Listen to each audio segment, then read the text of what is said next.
everyone, and welcome back to my channel. Tomorrow is my younger son's birthday, and every year he requests the type of cake that he wants. Sometimes it's very straightforward, other times it's a little challenging. Well, this year he has requested a brownie cake with peanut butter frosting around the outside and also in the middle, along with a raspberry filling. And on top, he wants like a chocolate drizzle down the cake, peanut butter cups on the top. So this is going to be quite a cake, and I will leave full instructions in the description below because it has a lot of different elements to it. So for our brownie cake, this is 1 stick of unsalted butter and 8 ounces of semi-sweet chocolate chopped up, and I just put it in the microwave in 30-second increments to melt it. Now to this, I'm going to be adding 2/3 of a cup of brown sugar and 1 cup of regular granulated sugar. We're just gonna whisk this around. This came together nicely. And what I'm gonna do is I'm gonna set this aside so it can cool. Now to this small bowl, I'm going to add, I should have gotten a bigger bowl, 1 cup of unsweetened cocoa powder, 3/4 of a cup of flour.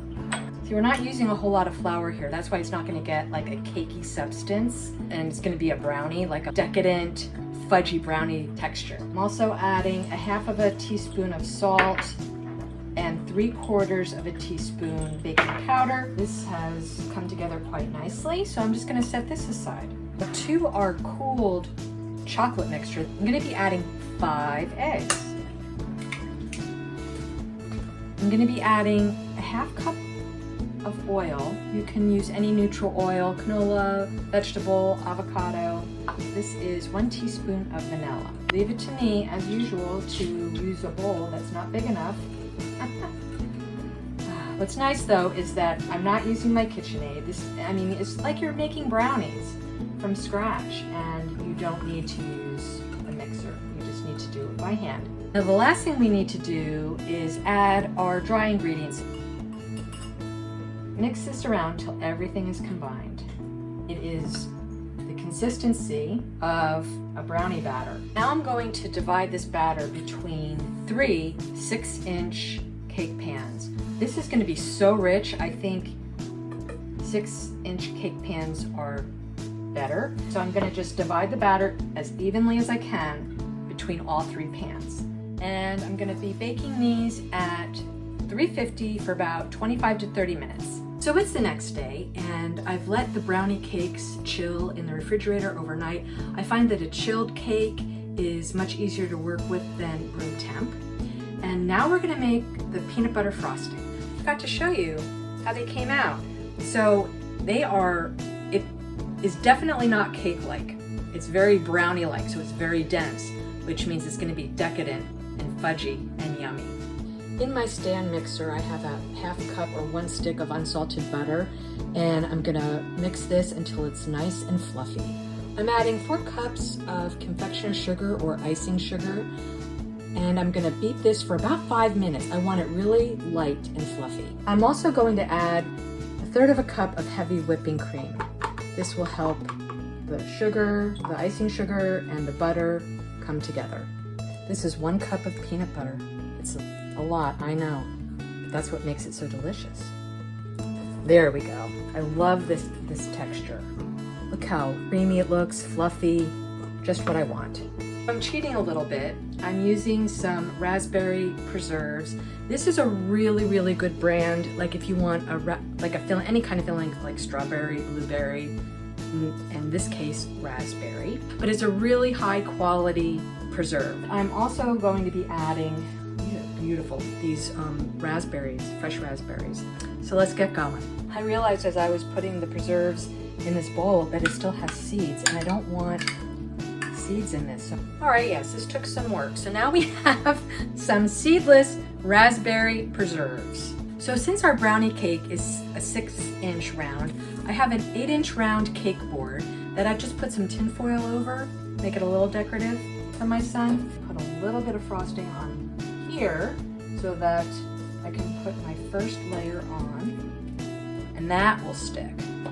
Now all I'm gonna do is I'm just gonna take my piping bag. I have a round tip in here, and I'm just gonna go around like this and just add frosting. And this is my offset spatula. I'm just gonna kind of smooth it out a bit, and we're gonna put on our next layer. Squeeze this down a bit. It may be coming out the sides, and that's okay. The middle is going to be the raspberry part. I'm gonna make what's called an icing dam. And I'm gonna go around the edge of the cake like this. And that has made, if you can see, a little dam so that all of the filling, raspberry filling, stays in. What I did is I chopped up some raspberries, and I'm gonna put these raspberries in here to give it some texture and hopefully bind everything together. And a dam is gonna help it stay where it needs to stay and not ooze out the sides. If some of it oozes out, so be it. But now what I'm gonna do is just put on some regular raspberries so you can mix the tart with the sweet. Now for our very last layer, put that on, squish it down. We're gonna do a crumb coat.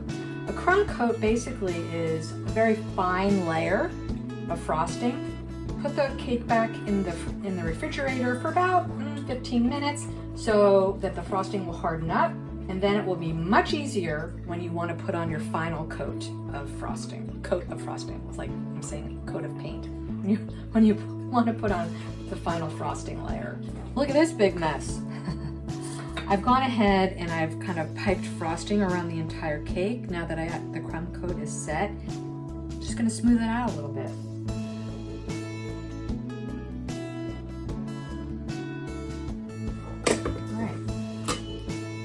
Pretty well. Here I have 4 ounces semi-sweet chocolate, and this is a ½ cup heavy cream that I've brought to a simmer, and this is what's going to make the ganache. So we're just going to let this sit, and then I'll stir it, wait till it gets a little thickened, and then the magic will begin.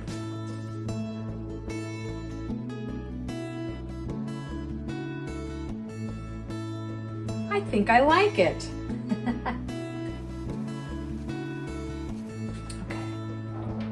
There's some air bubbles in here, so I'm just going to take a toothpick and just kind of pop them. That's all you have to do. We're going to put peanut butter cups on the top. Now, I don't know if you have a Trader Joe's where you live. These put Reese's to shame. They really do. They're so good. They're so high quality. So if you are doing a cake like this, I would strongly suggest getting a high quality peanut butter cup. First thing I want to do is I want to get some whole ones on the top. They're going to act as an anchor for the ones that I've cut in half.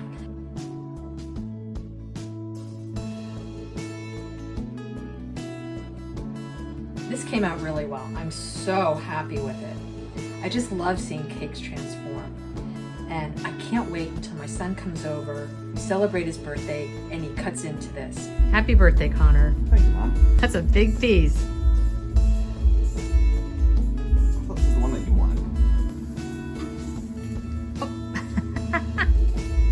So, as far as the combination, Connor, of the peanut butter and the raspberry, good? Oh yeah.